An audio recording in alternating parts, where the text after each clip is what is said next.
Lila Sare! Mga kasama, ang mahal na Reyna!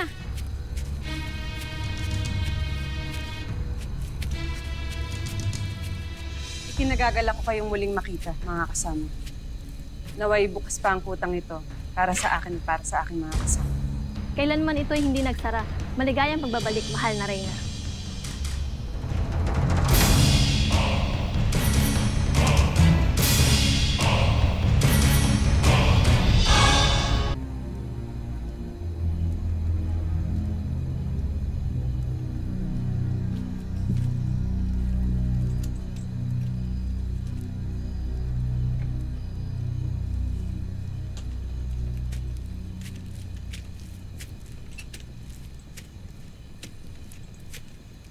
Paano kayo nagpahinga ka na?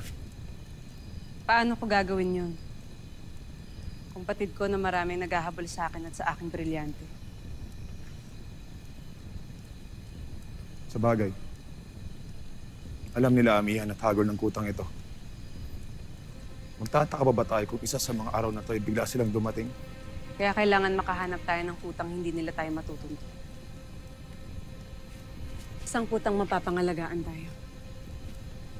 Oo. Tama ka.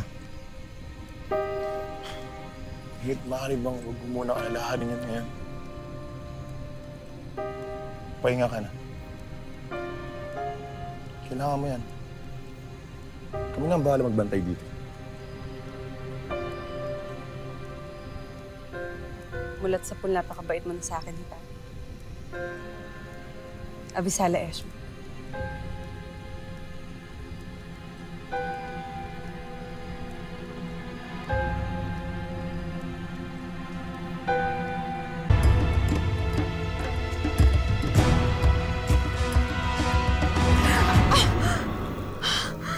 Bakit?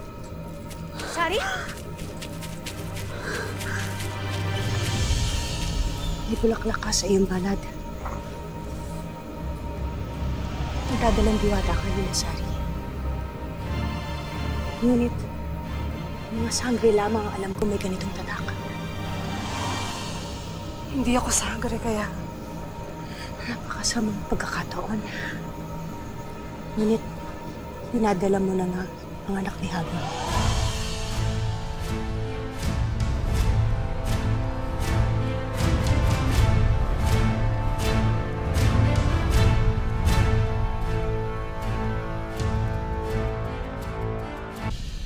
nagbugang ang pagsasama namin ni Hagor. Oo, Lila Sari. At yan ang dahilan kung bakit may batok ka sa iyong palad. Magandang balita ito, mahal na Reyna. Pinabati kita. Paumanin. Ngayon, may iwan ko muna kayo.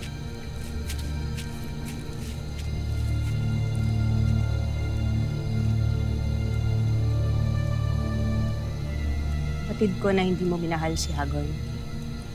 Ngunit magandang balita itong magkakaanak ka. Hindi ko kailangan ng anak, Maika. Hindi ko gusto na magkaanak kami ni Hagor. Siya, Lila Sari. Huwag mong isipin na anak niya ito. Ang tatak mo sa iyong isipan ay ito ay anak mo. Anak na tiyak kong isisilang na may kapangyarihan gaya mo at gaya ng kanyang ama. Malaking tulong ito sa iyo, sa ating lahat, upang mahawakan ang Encantadia. Sa halip malungkot ka, ay dapat masaya ka. Dahil ang isisilang mo, anak, ang magiging pinakamalakas mong kakampi laban kina Hagor sa mga sangre.